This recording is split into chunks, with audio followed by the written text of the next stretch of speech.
sa nag-iisang darling Mila ng pamilya. Happy birthday. Maraming pang birthday. Siyempre dapat kasi nag-iisa ka lang, darling Mila. Sobrang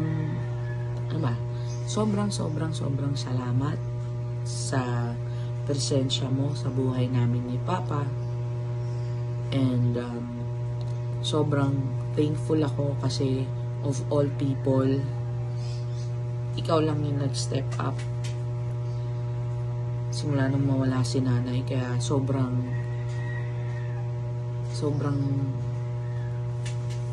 sarap sa puso nun na akala ko wala na ako nanay, pero andyan ka pa.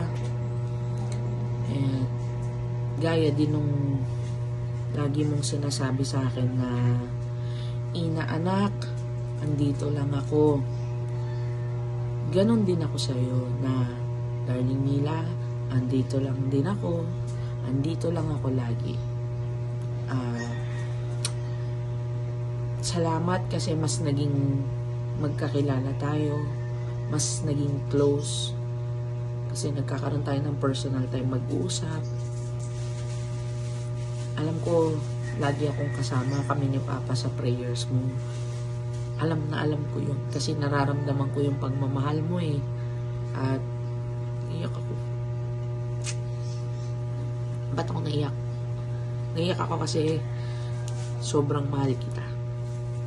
Alam ko masama yung sobra, pero sobrang mahal kita.